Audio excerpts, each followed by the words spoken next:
The Assembly now will hear an address by His Excellency Emmerson Mnangagwa, President of the Republic of Zimbabwe.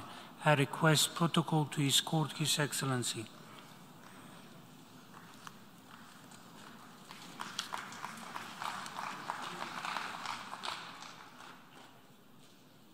On behalf of the General Assembly, I have the honor to welcome His Excellency Emmerson Mnangagwa, President of the Republic of Zimbabwe, and to invite him to address the Assembly. Your Excellency, Mr. Karosi, President of the 77th Session of the General Assembly, Your Excellency, Mr. Antonio Guterres, Secretary General of the United Nations, Your Majesty, Your Excellencies, Heads of State and Government, distinguished guests, it is my singular honor to deliver this statement to this august Assembly. Allow me to congratulate you, Mr. President, on your election as the President of the 77th Session of the United Nations General Assembly. Please be assured of Zimbabwe's full support as you guide our deliberations during this current session. I also pay special tribute to your predecessor, Mr. Abdullah Shahid, for leading the 76th session of the United Nations General Assembly as the world grappled with a plethora of challenges. We commend him for the President of the General Assembly's Fellowship of Hope initiative towards enhancing youth interest, engagement, and commitment in the work of the United Nations. This will go a long way towards safeguarding the interests of future generations as embodied in today's youth. Their voices must be heard across our governments and within the United Nations. Zimbabwe is privileged to be among the pioneering beneficiaries of this program. Mr. President, delivering the 2030 agenda remains an urgent priority for us all. Our theme for this session in the court, a watershed moment, transformative solution to interlocking challenges, end of quote, captures the importance of scaling up our actions informed by the state of our world. The number of persons exposed to food insecurity continues to increase. Meanwhile, the scourges of conflict and climate change have become major drivers of migration and refugees. The ever-looming threat associated with the CCC crisis of COVID-19, conflict, and climate change has placed upon us an enormous responsibility to confront these interlocking challenges by strengthening multilateralism and solidarity. Terrorism, biodiversity, loss, desertification, pollution, and cybercrime, among other challenges, reinforce the urgent need to implement the inclusive and transformative solutions that leave no one and no place behind. This 77th session comes in the wake of debilitating impacts of the COVID-19 pandemic that overstretched our healthcare systems and severely exposed the disparities between developed and developing countries with regards to vaccine access. Africa is among the most affected. The lessons from the pandemic should inspire and enable the United Nations General Assembly to urgently scale up means to build multi-pronged capacities that must guide our collective response to future pandemics and other global challenges. Despite the illegal economic sanctions imposed on Zimbabwe, Zimbabwe successfully implemented its COVID-19 national response strategy, encouraged largely by our own internal resources and institutional capacities. The proactive approach by my administration enabled the country to achieve high vaccination rates, which extended to children up to 12 years. Meanwhile, our focus on the construction, rehabilitation, and modernization of health facilities across the country, coupled with the enhanced capacities around biotechnology and the pharmaceutical value chain, attest to my government's determination to realize universal health coverage. Mr. President, lifting many more people out of poverty and into a higher quality of life must remain at the core of both United Nations activities and the programs and projects of our respective countries. Zimbabwe has made significant strides towards ending poverty and hunger. This has seen the implementation of various policies and programs to support and empower communal and small-scale farmers. At the household level, the provision of agricultural inputs, equipment, and technical support to farmers, especially the vulnerable, has contributed to household and national food and nutrition security. However, in 2022, mid-season drought and tropical cyclones regrettably reduced the overall performance of the agricultural sector. To this end, the climate change conundrum has continued to be an albatross. The United Nations Framework Convention on Climate Change and the Paris Agreement should remain the primary platform for negotiating our collective global response to climate change.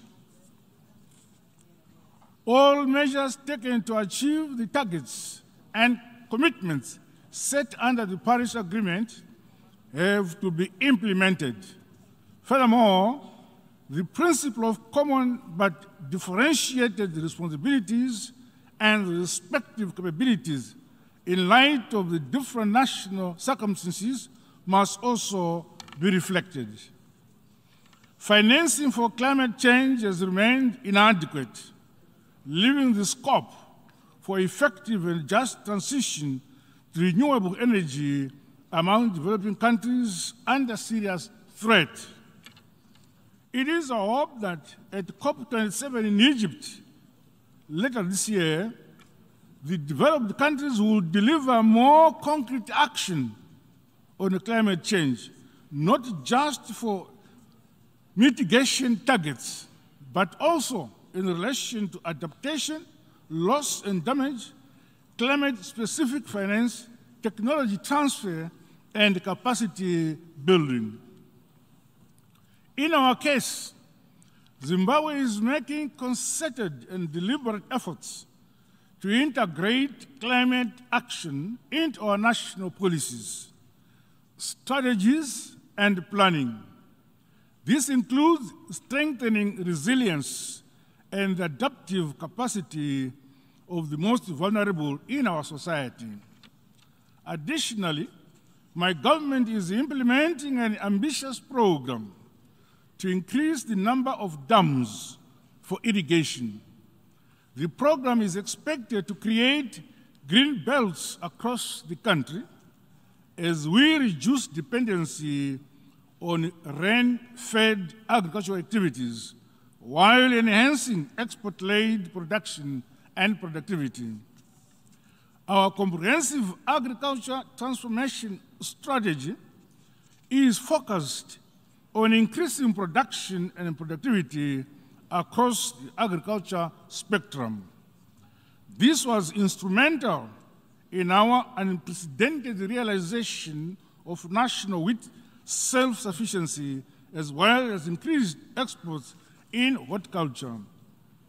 The provision of technical extension services for improved land and water use has seen widespread adoption of climate-smart agricultural innovations, with evident upward increase of incomes among communal and smallholder farmers, as well as women and youth in agriculture. Mr. President, Zimbabwe is committed to Agenda 2030 and has to this end mainstreamed the 17 SDGs into our National Economic Development Blueprint. The National Development Strategy, we acknowledge the support of the United Nations in the alignment of this strategy to the Sustainable Development Goals. Economic reforms have been implemented, resulting in significant progress in sectors such as agriculture, manufacturing, mining, and tourism. Our Zimbabwe is open for business mantra has fostered a strong partnership between the government and the private sector for inclusive and sustainable development. Massive infrastructure development projects, which include the dams, energy plants, and the roads, have broadened our national economic asset base, as well as production and productivity enablers, while enhancing regional connectivity and integration.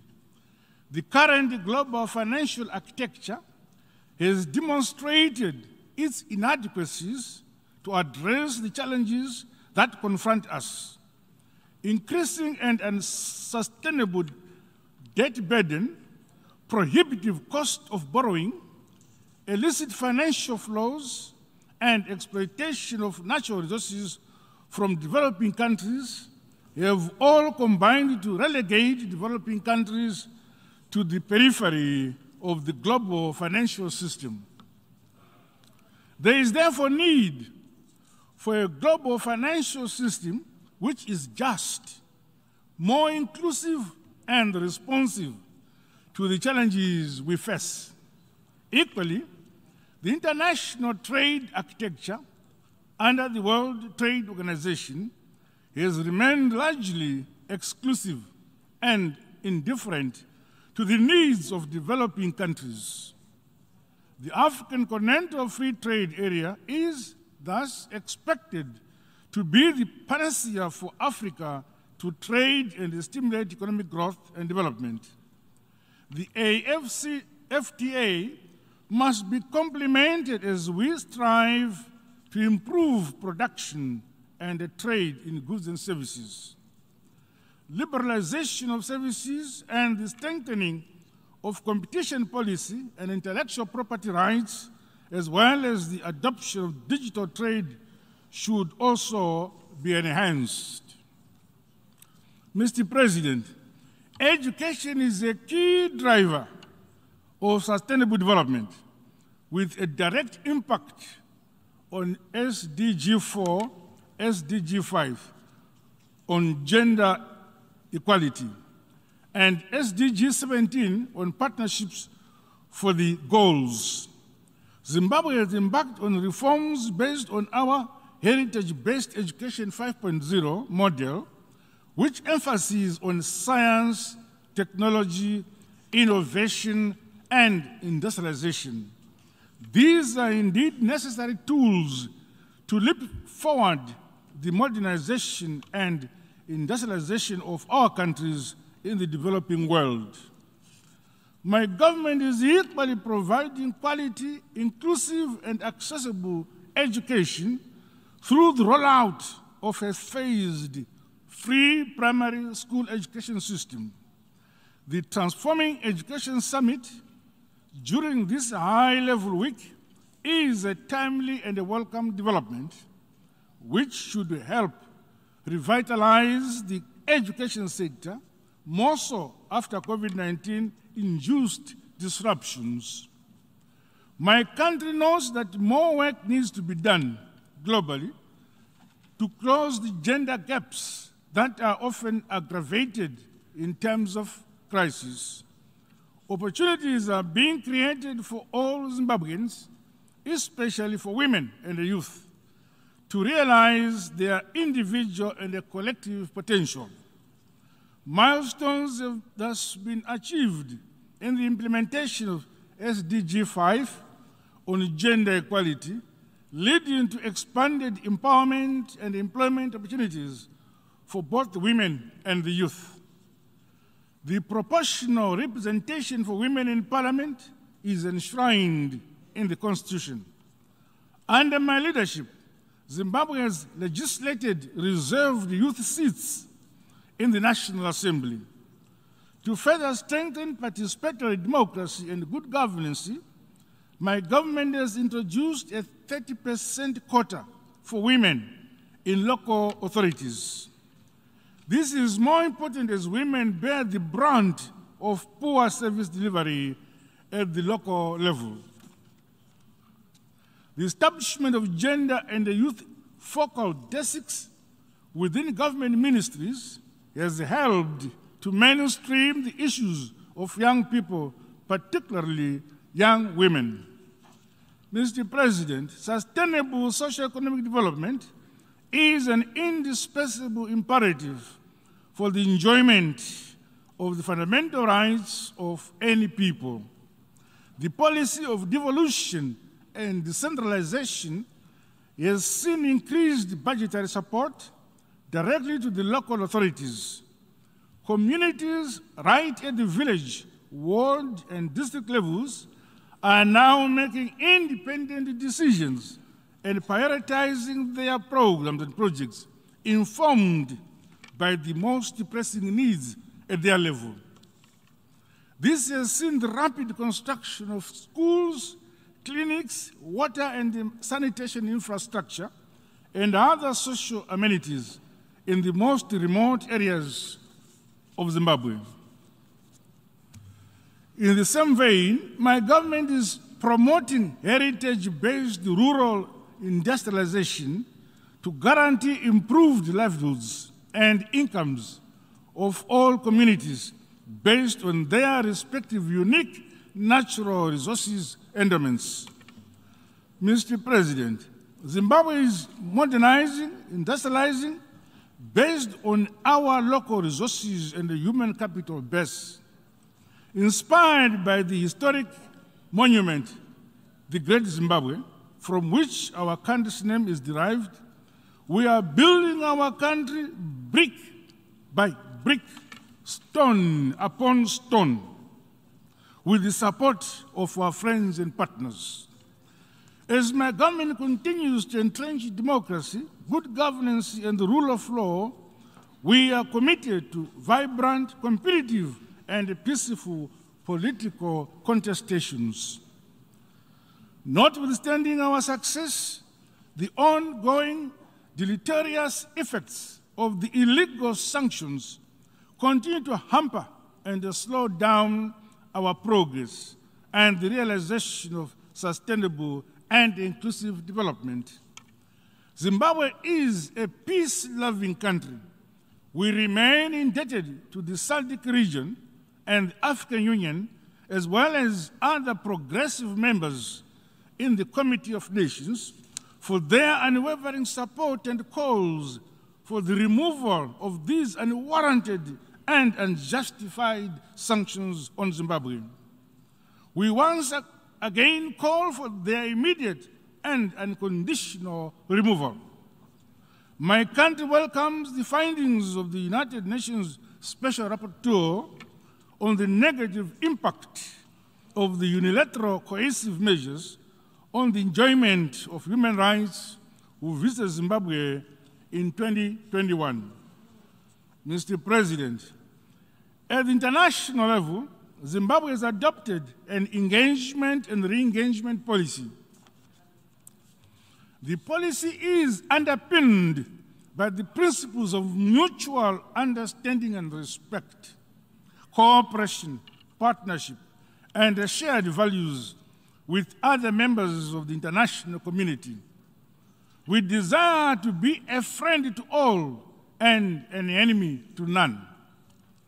My country is greatly concerned that more than 20 years after the Durban Declaration and Program of Action, hate crimes, xenophobia, racial discrimination, and intolerance have continued to increase at an alarming rate, including at international level. There is need, therefore, to recommit to fighting these scourges in all their forms and manifestations. The spread of terrorism and intensification of all the conflicts on the African continent and throughout the world have been a setback to our quest to silence the guns. In Southern Africa, we remain seized with insecurity and a terrorist insurgency in northern parts of Cabo Delgado in Mozambique and the conflicts in parts of the Great Lakes region. Emboldened by our SADC regional philosophy that an injury to one is an injury to all, we continue to pool our resources to fight terrorism and other threats to peace, security, and stability in our region. We appeal to the United Nations to render the requisite support to our efforts to restore peace in the affected areas.